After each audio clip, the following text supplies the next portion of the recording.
Welcome to Triangle BNI. Today's show is brought to you by Oak City Tech. If you need anything to be found in the digital world these days, Oak City Tech can help you. You need a website. You need to be able to handle your social media. You need to be found on social media. Anything like that in the digital world, they can help you.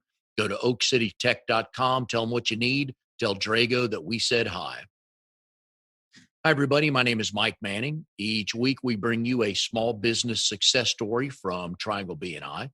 If you are not familiar with BNI, it is Business Networking International, the world's largest networking organization. In our little slice of heaven here in the Triangle, Raleigh, Durham, and Chapel Hill, each week we have about 30 chapters, almost 600 members meet, and our goal is to help each other grow their business. Our successful small business story this week is Glenn Wylie, the VP and Operations Manager of reDesign Home Design and Staging. Glenn, how you doing today? I'm great, Mike. Thanks so much for having me. Oh, glad to have you here. How's business? We are, 3 weeks? What are we, 18 days into January? How's business going? Well, January has started off with a huge surge, which we're really pleased about. It got a little bit slow, as it usually does around the holidays, but we are booming once again in January. It is amazing, this market, with what's going on with COVID and everything else, that it just still continues to motor along with some incredible numbers, doesn't it? Yeah, when all this, like most people, when all this kind of started, hitting us in March and April, I really was not sure what to expect. But fortunately, where we saw some shrinkage in our business, we had other areas that grew. So we wound up doing better in 2020 than the year prior. That's impressive. Glad to hear that. Glenn is a member of RD37, the morning show. They meet Wednesday mornings at 8 a.m. It's by Zoom right now. But whenever we get back to in person, they meet at the Fox and the Hound at North Hills Mall. Glenn, what got you into that chapter? Oh, my wife, who is our company president, Sam Wylie, she had visited that chapter a few times before I came to work full time for our company, and she had several contacts in there, folks that know have gotten to know her over the years, and were great promoters of their businesses and were encouraging us to become a part of it. And so it was just sort of like a natural fit for us. BNI is made for the real estate world. Every chapter has a realtor, a mortgage broker, an insurance person. Some of them will have a closing attorney. I would imagine that your contact sphere in BNI is pretty good, being in the design and home staging world. Yeah, we have all those folks in our BNI group. The real estate group, as you mentioned, it's one of the anchor groups of BNI, of any BNI chapter, and we refer each other a lot of business. I admire married couples that can work together, Glenn. So let's go here for a minute, all right? All right. I love my wife to death. We've been together 34 plus years. Don't see us working together well. How do you and Sam pull that off? Well, we get along really well, and it's not that because we don't have differences, and because we have so much in common. In fact, there's a lot of things that we don't have in common, but we really tend to complement one another. My weaknesses are her strengths and vice versa. So as far as teaming up to run a company, it really works well because, again, she has strengths in certain areas that I don't, and I have strengths in areas that she doesn't, and we tend to focus on those things. And really the thing is that, it's not like we're spending every minute of the day together because we run a business together. She's working on her stuff. I'm working on my stuff. Yeah, we're doing more from home now because of COVID than ever before. But like, I'm downstairs in my office, she's upstairs in her office. and she's working right now up in her office on various projects, and we can go a big part of the day in the same house and not really see each other that much. We'll have lunch together, but otherwise it's we're kind of doing our things and we come together when we need to. But most importantly, it's because we really get along well. And if I've got my research right, she started the company in 2003. It And was, I'm sorry, 2007. oh, where'd I get? Okay. So I had you at 2007. I thought the company was before then. So how long had you two been talking about doing this? So we moved here to the Raleigh-Durham area in 2006. And at the time, our girls were babies. Yeah, they were toddlers.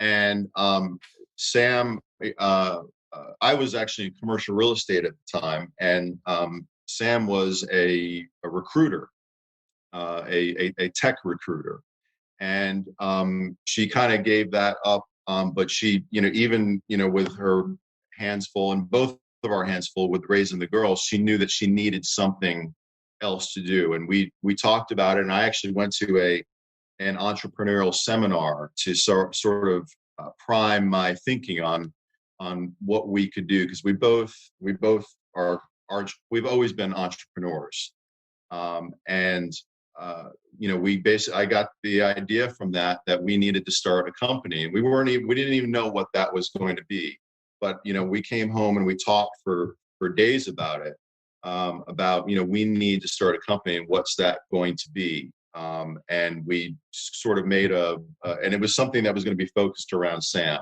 And we made a list of all her strengths and interests. And really, it was the interior design thing that we kept coming back to. So, in 2007, we started the company, and it was very small at the time. And for years, it was just,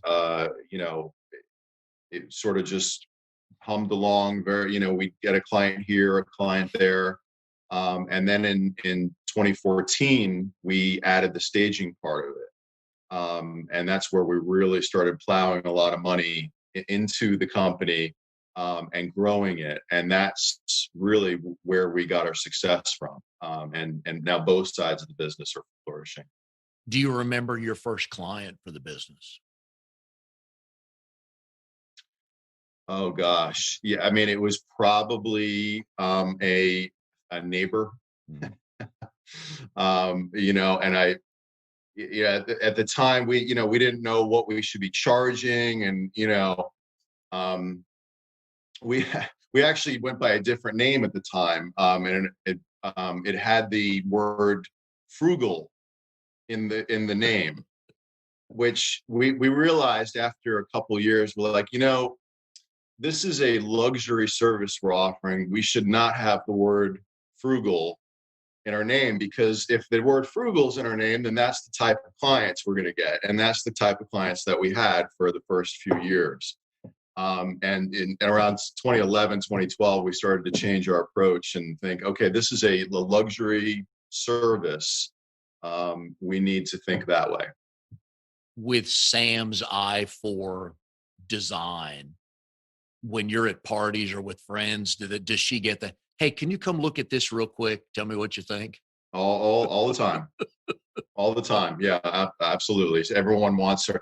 And of course, the comment is always, wow, your home must be amazing.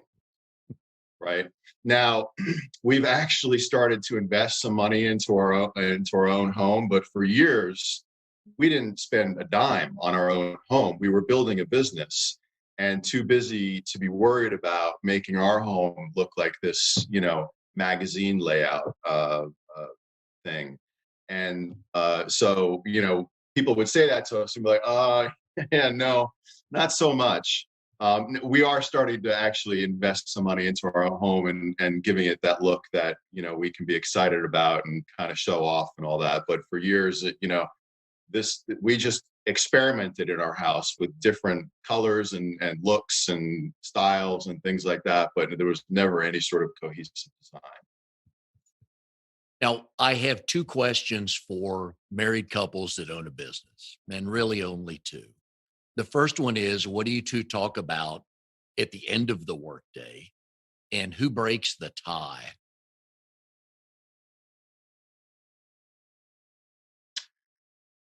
Well, we talk about work. you know, that's sort of, isn't that the double-edged sword of owning your own business? It grants you so much freedom in your life to do the things that you want to do, to run your schedule and your life the way you want to. But you can never punch out. You can't ever really say, okay, I don't have to worry about the business today. It's always there. And so you know it, you have to be careful that you're not spending all of your time with your spouse just talking about work. But I mean, at the end of the day, we tend to, because like I said earlier, we may not speak much during the day. So at the end of the day, we are probably updating one another on things work related. And as far as who breaks the tie, there's never a tie. She's always right. Good answer. When you two were putting the business plan together and kind of what it was going to look like, how did you start divvying up each other's duties for the business? So I'll give you a little background on how I sort of came into the business. Sam was doing this, I won't say on her own, but in many ways she was doing it on her own for several years. We had folks that worked for us and with us, but I didn't come into the business full time until the summer of 2017. And at that point, in 2016, we realized, you know what, this is our future, and we want to put, I hate to say all of our eggs in one basket, but it's like, you know what, we're going all in on this. And prior to 2016, it was her full-time gig, but I only worked on it part-time. And I would look over the books and help with financial decisions and stuff like that. But I had a full-time job, and we decided, you know what, we can really make this a success if we're both 100% committed to it. So in 2017, I quit my job and I came to work full time for our company. And as far as dividing up the responsibilities, it was sort of natural. I'm an organization person. I'm a numbers person. I also have a lot of sales experience. So I've done the outreach and the sales and the the knocking on doors, either literally or figuratively speaking. And so that was always going to be where I was going to be spending my time on outreach and on operations, on keeping things organized. I mean, of course we have an accountant and a bookkeeper and all that, but there's still, when you're running a business, you have to be paying attention to the money and, who owes us what and where it's going and how it's being spent. And so, I'm spending about 50% of my time on that and 50% on promoting and selling the business. We are here with Glenn Wylie, VP and Operations Manager for redefine home design and staging. Glenn is in RD37, the morning show. They meet Wednesday mornings at 8 a.m. Today's show is brought to you by Oak City Tech. Folks, you need to get found. First thing that you need to have is a website. If you can't send folks somewhere, going to be difficult for them to get to know you, grab their information, form a connection, things like that. So please go to Oak City Tech, tell them you want a brand new website or you're not happy with the one you have, and they will make what you have even better so people can find you. All right, Glenn, you and Sam have two daughters. What's their role in the company or the business world, if any? Well, they're 16 and 15 now, about to turn 15. My eldest just got her driver's license. And so I would say that their role at this point is sort of taking responsibility for their own lives. You, as a parent, you spend so much time, basically running your kids' lives. And we have tried to teach them some independence and some decision-making skills, and responsibility as far as taking care of things like their business, school, right? And then they have extracurricular activities. And so a lot of times when they come to us with a problem related to school or otherwise, our response is something along the lines of, well, what have you done to address this problem? What are you doing to solve this? And of course we'll give them guidance in that. We're not going to leave them out on their own, but really what what we need from them the most now is to grow into young adults and to take responsibility for the things that are, and we always have to check it, of course, but that's their role. They don't really have a role in the company, but they have a role in taking responsibility for the things in their lives. I tip my hat to you and Sam and parents like you, 2, 4, 8 people in the house all at once, most everybody needing a computer. How long did it take the 4 of you to figure out a routine of who's going to be where and how you take care of different chores around the house or deadlines and meetings, things like that? Well, I think it's something you're always figuring out. um, it just it sort of evolves, and especially with the age that they're at now, 16 and 15. They're taking on responsibility now that they just didn't have a year ago. And they're, like, for instance, my elder daughter just picked up my younger daughter for us, and that's one less thing that we had to worry about today. She needed to be picked up at 11. I couldn't do it. My wife couldn't do it. So, there we go. So it's just, a lot of it sort of evolves naturally. But they have their chores around the house that they know they're responsible for. And, we try to have dinner with them at least, 4 or 5 nights a week. It's amazing how quickly the meals together just start to dwindle, like, because they're busy. Suddenly they're busy. They have plans. And so, but we try to make sure we're having dinner with them 4 to 5 nights a week so that we can have conversations about who's doing what and who's responsible for what. It is kind of helpful when the oldest one finally gets their license. I remember when our oldest son got his, and it's kind of a nice luxury to have in a pinch. And at least our son was always happy to go drive somewhere, even if it was to pick up his little brother. But how have you guys adjusted with COVID and the 4 of you in the house and trying to get those going? Yeah. So, uh, fortunately, we have, everyone has their own computer. We were fortunate enough to have that luxury. And we do have room in our house for everyone to have their own private space. And so it's been a challenge, just like it's been for everyone. Sometimes we're overloading the Wi-Fi with, I've been on a Zoom call while Sam's on a Zoom call while our girls are on their Google Classroom. And even with great Wi-Fi, you're taxing the heck out of it. And the dog, that someone will knock at the door and the dogs will start barking and all that.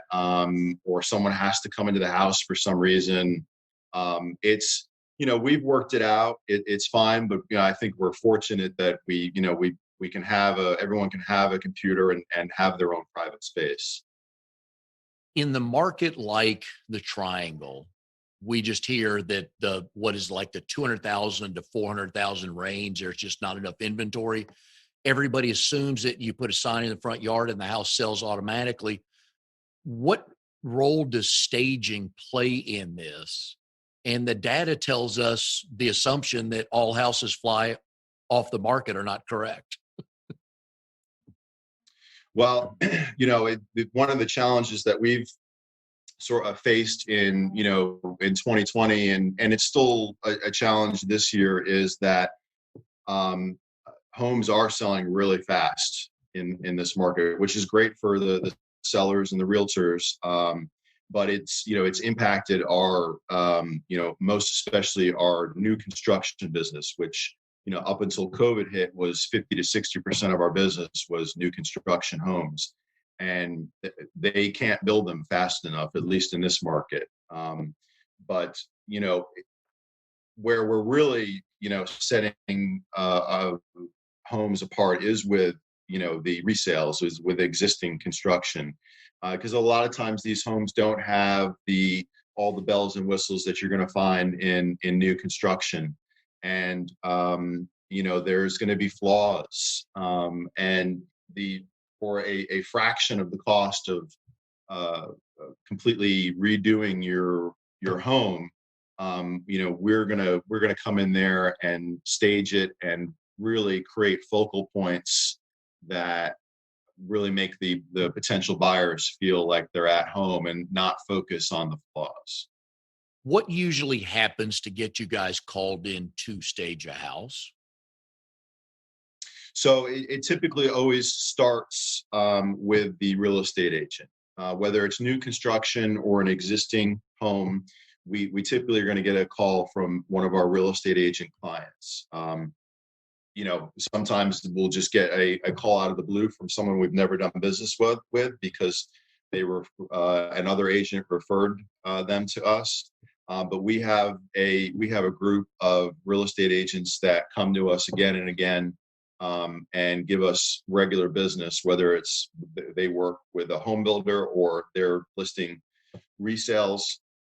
It's almost always the real estate agent that reaches out to us, and ultimately the home seller might wind up being our client, because quite often they're the ones paying for the service. But it's the real estate agent that is the one that initiates it and makes the introduction. Is it because the house isn't moving? Well, for our best clients, they never hit the market before we've been in there to do our thing. When we get a call out of the blue from an agent that hasn't used us before, a lot of the times it has been on the market and it is not selling, for sure.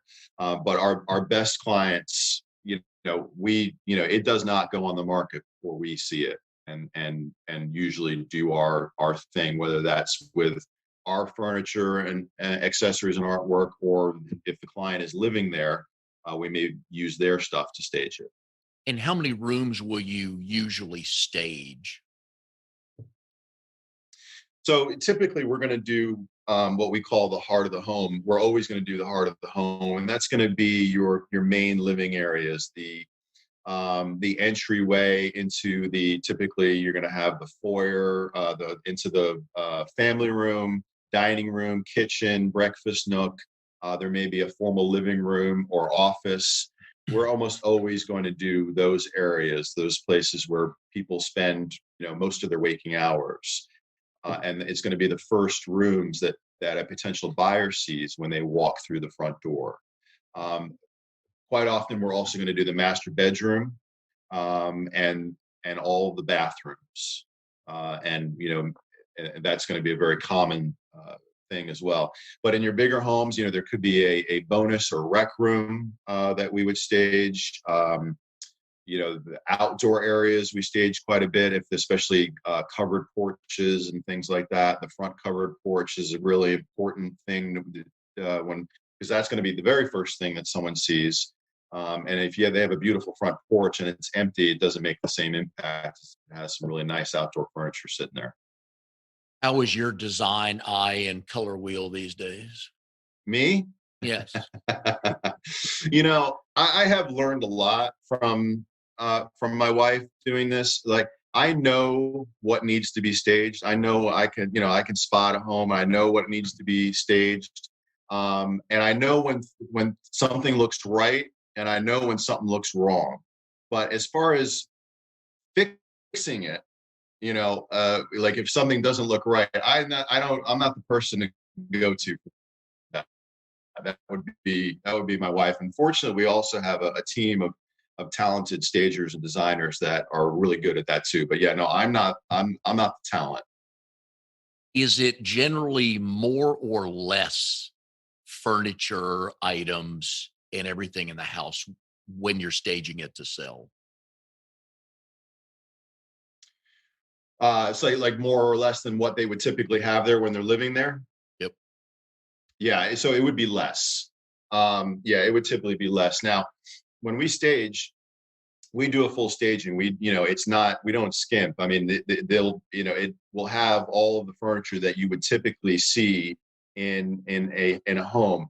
But a couple things. One is it's going to be arranged in such a way that looks best in pictures and is going to present the best for someone walking in there and looking at the home. It may not be how you would choose to live in the home, but it's going to look the best for pictures and for the eye when you walk in there.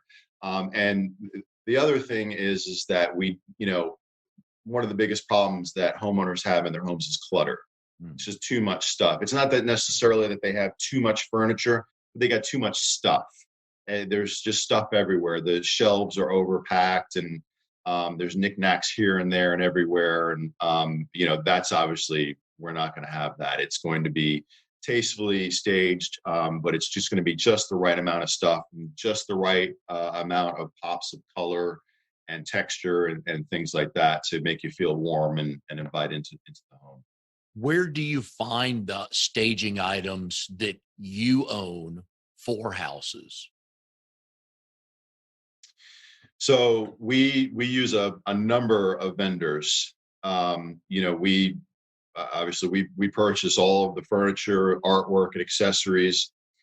We for things like artwork and accessories and stuff like that, we typically are going to source that stuff locally. There's one, I'll give them a plug. There's a home called our home store called At Home, and they have locations in Raleigh and Durham. And they are sort of like the decor superstore, if you will. And so, for things like that, we'll typically get it there. They give us we get a designer's discount and all of that. But for our large items, furniture and stuff like that, we have a few different vendors that we use, that we order from, and we buy wholesale. So obviously, it's not the same as buying it off the showroom floor. I will tell you a quick story. That when we first got into the staging side of the business, we were given an opportunity to stage a handful of homes all at once, and we needed the furniture quickly. And the thing is when we order furniture wholesale from vendors, there could be a 6 to 8 week wait. Well, we didn't have 6 to 8 weeks to wait, and so we went to Rooms to Go. And we ordered several family room and dining room and bedroom sets from Rooms to Go, and that's how we started out in the staging business. Now, we don't do that anymore, and there's nothing. Listen, there's nothing wrong with Rooms to Go furniture. So it's not necessarily the highest quality stuff, but it looks good, and it actually worked great for staging. Because people aren't generally using our furniture, they're just looking at it. But economically speaking, it's not the most viable way to run a staging business, to buy your furniture from Rooms to Go off the showroom floor. So we got away from that pretty quickly and realized, okay, we need to plan ahead and start buying stuff wholesale and having it delivered. How big's the warehouse these days? So it's not that it's 3,500 square feet, which is not that large. We have racks, that go up 12 feet, and there are 3 levels, and so we can get quite a bit of stuff in there. I will say that over the Christmas holiday, when things were quite slow on the staging side, we wound up getting several storage units at a place that we use right around the corner from our warehouse to hold all the stuff, because we just didn't have room in our warehouse. But the key is not to have it in the warehouse, because it's not making us any money there. It's just costing us money. So we love it when our warehouse is feeling empty. That's the best feeling in the world. So we're always balancing. We've actually moved into a bigger warehouse 3 years in a row now. We started out all using storage units, and then we got a 1,200 square foot warehouse, and then we got a 2,500 square foot warehouse, and now I think it's 3,600 square feet that we're in now. But we moved up every year, and we might wind up doing it again this year. We'll see. But warehouse space is actually at a premium right now for smaller spaces like that. Anything under 10,000 square feet can be hard to come by in this market because the trades are doing so well right now. We are here with Glenn Wylie, VP and Operations Manager of reDesign Home Design and Staging. Glenn is a member of the morning show BNI chapter. They meet Wednesday mornings at 8 a.m. So if you have Wednesday mornings available, want to go meet some good people and some folks that can help you grow your business, please give Glenn a shout. His number's been on the screen here during the show. Today's show is brought to you by Oak City Tech. Social media, folks, there's a lot of noise out there. And you need somebody who knows what they're doing, can schedule the post properly, can put the proper post together that will get your message out there so you can be found. Please go to Oak City Tech. Tell them what you're looking for. I know they'll be able to help you. All right, Glenn, one of my favorite questions to the married people that come on the show is, how did you and Sam meet? And do you both tell the story the same way? Yes, we do tell the story the same way. Typically the way it goes is someone asks us, how did we meet? And she says, okay, Glenn, tell the story. I'm just like, I have that mind for recalling events and things like that. And that's not necessarily her strong suit. And I think she likes to hear me tell the story. And it's a good story. So this was, 19 years ago now. At the time, my business I was running gyms. I worked for Gold's Gym, and when we met, I was overseeing 5 clubs in the Washington, D.C. area. And I was actually, it was a Saturday morning. It was August the 3rd, I believe. And I was sitting in one of the clubs in Arlington, Virginia. This was a big club that I had actually helped to build out. I was there during all the construction and all that good stuff. And I was sitting across from one of the salespeople, and I was auditing his sales book. At the time, it was all in big 3-ring binders, and we had guest cards in there, and it was all on paper. And so I was auditing his 3-ring binder of sales stuff, and he wasn't doing very well. He was a great salesperson, but he was not good at keeping his binder organized. And I liked him though, so I wasn't giving him that hard of a time. But I was like, man, this is not good. And at that moment, Sam came walking up the stairs next to where we were sitting, and I will admit, I did one of these, and I turned my head and I followed her, as she was walking to a yoga class. And the sales guy who was sitting there, his name was Mo, and Mo knew everyone, and Mo knew Sam. And he goes, do you think she's pretty? And I said, yes, I do. And he goes, Sam, come here. And he called her over and introduced me to her. And I had a crew cut at the time, and pretty quickly she rubbed the top of my head, and I said, you know what, that's a good sign. And so I asked her out on the spot, and she agreed, and we went out to dinner the next night, and we kept going out pretty much almost every night after that. And we were engaged in less than 5 months and married within a year of meeting. I see why she wants you to tell the story. One day I'd like to hear when she got called into Mo's office, what she sings, like, oh God, who's this guy? No, I think she likes the way I tell it. Oh, I'm sure she does. Absolutely. You went to George Mason. You got a BA in government and politics. Yes. What was the plan at that point with that degree? I'm not so sure there was a plan, Mike. I gotta be honest. I started out as a pre-business major, and one of the classes that I had to take for to be in the business school was calculus. And I honestly, one of the reasons I picked my major is because it didn't require calculus. Uh, so I really liked the topic, and I still do. I'm into following politics and reading about it and all that good stuff. I don't think I necessarily had a plan when I picked that major. I thought it was interesting and it would be something I'd like to study, and it was, and I did. And your grades were okay in that? Yes, I mean, I had semesters where I had straight A's, and I had semesters where I did not. Good answer. I think that would make you a consistent college student then, right? Uh-huh. One of the other jobs you've had, I wanted to get to, you are a consumer protection officer for the North Carolina Real Estate Commission. Man, you Yes. must have gotten some good phone calls. Oh my, yeah. That was a great job, and it's really the only sort of regular 9 to 5 job that I've ever held. I got there at 8:30. I punched the clock. I worked until 5, and I punched the clock when I left.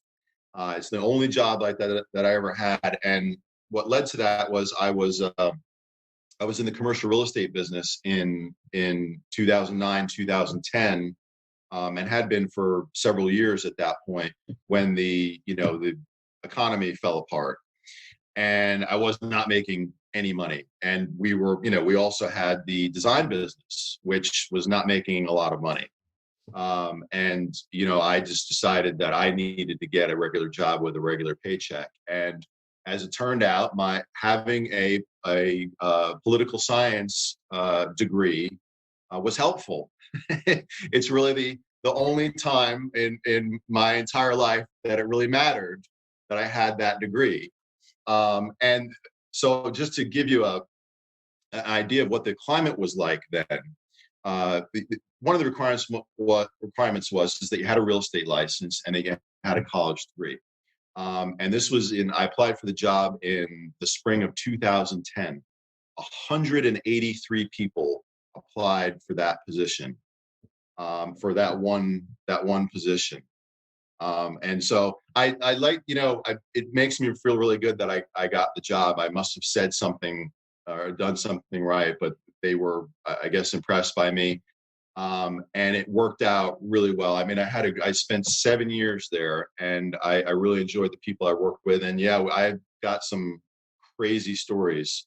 Most of the time I was there, I was investigating complaints against real estate brokers, and the vast majority of them were sort of, they were basically customer service complaints that we wouldn't do anything about.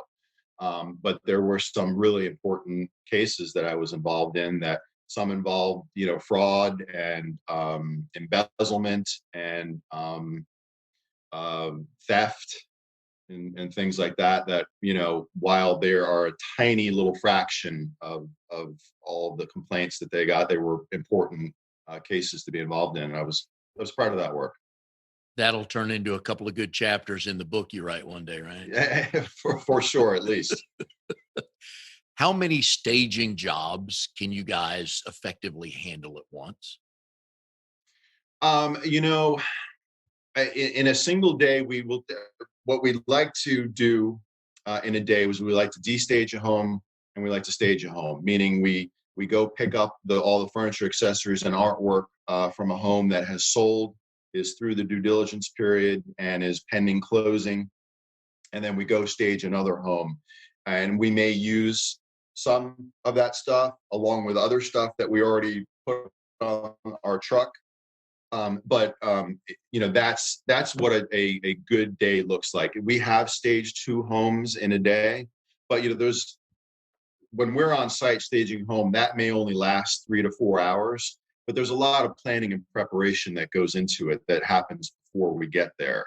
And so really, we like to, that's how we like to do it. We like, if we can stage 5 homes a week, we're very happy with that.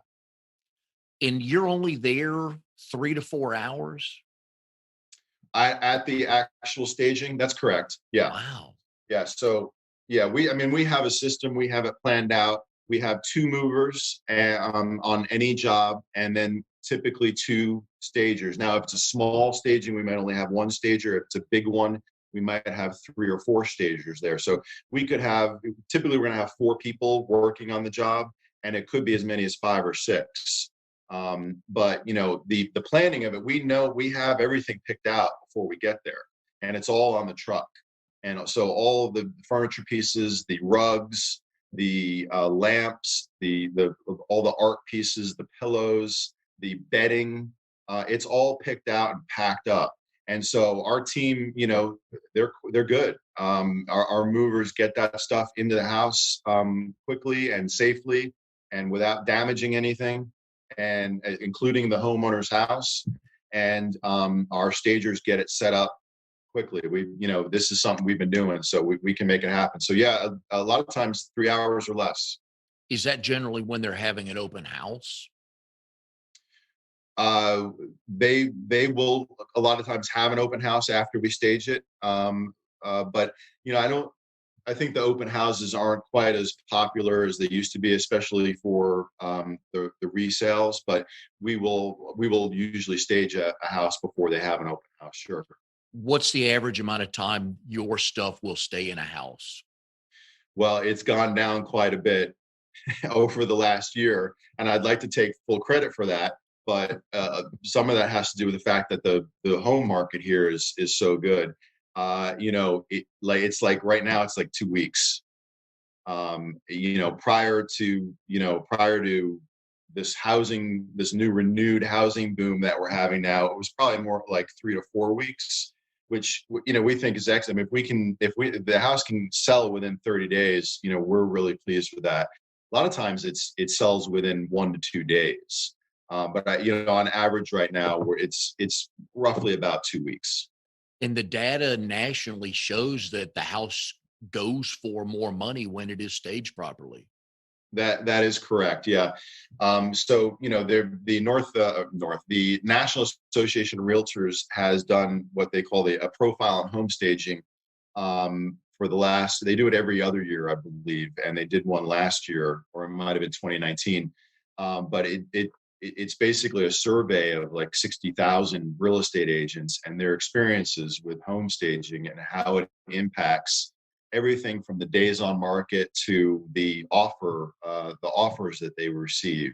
And the report basically concludes that stage homes do command a higher sale price with fewer days on market. Is that why you added the staging a couple of years ago?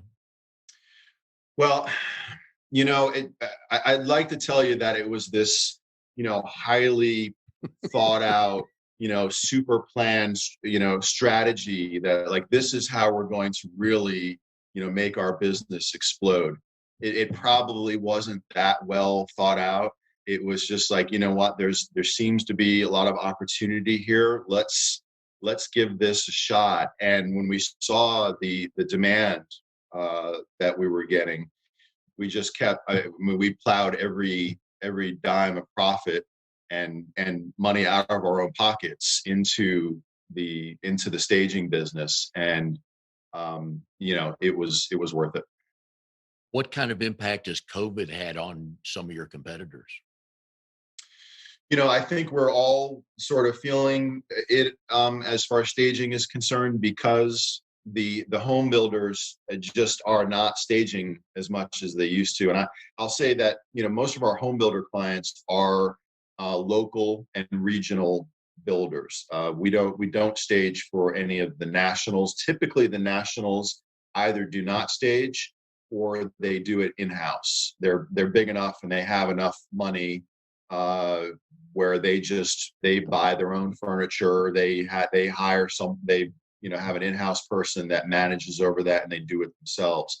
Our home builder clients are the locals and the regionals, and like I said earlier, they just can't seem to build homes fast enough. I will say that our team should be staging a home right now.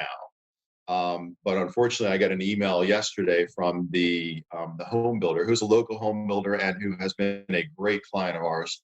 And they put the home under contract yesterday morning. So, they said, listen, you can stage our next one as soon as we have it finished.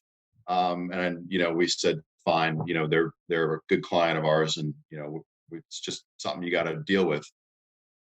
It's kind of one of those, I'm really happy for everyone, but well, when you get that email, it's like, because anytime I get notified by a client that the home is sold, of course I always give them a congratulations. That's great. That's great news. That's hard to do when you lost the job because they sold the home. But you just have to roll with it. Oh yeah. Would your staff rather stage a $600,000, $700,000, $800,000 home or a $200,000 home? Oh, that's a good question. We do both. Most of the homes we're staging, just because there's so many of them in this market, tend to be between $400,000 and $600,000. And it's just a product of the fact that there's so many homes in this market that are in that price range. And once you get much under 300,000, they're going to sell regardless of what you do. And there typically may not be the budget for staging, especially you get much under 300,000. But we do some cool, in terms of price, you can have a 1,500 square foot bungalow in downtown Raleigh. That's $600,000. And it's a tiny staging, and might be challenging because it's such a small floor plan.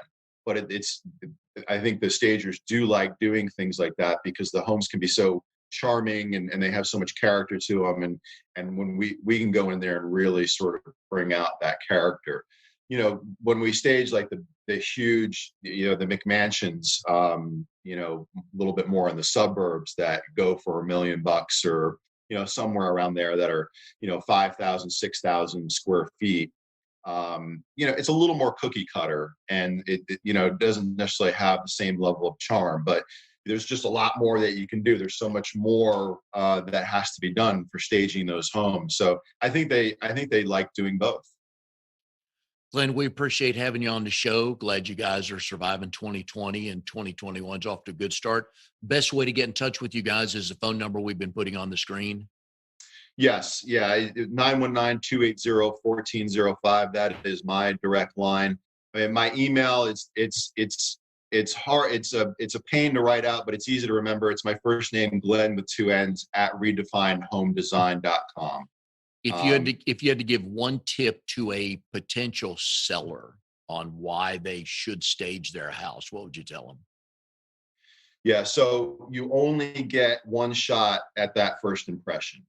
And the problem is that everyone knows when your home has been on the market for several weeks or months, as the case may be, and it hasn't sold, and you've been doing price drops and all that. You only have that one opportunity to wow people that first time, and people are going to know that your home has been on the market for a while when they come to see it, even if you stage it at that point. Which we still want you to do that because the pictures are going to be so huge, and the pictures are going to be what entices the potential buyer to come see the home. But you only get that first shot at first impression.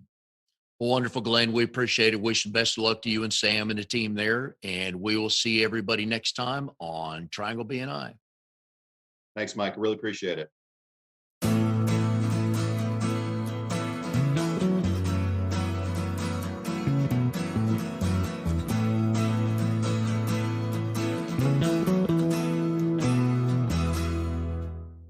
You are tuned to the Nissan Communications Network.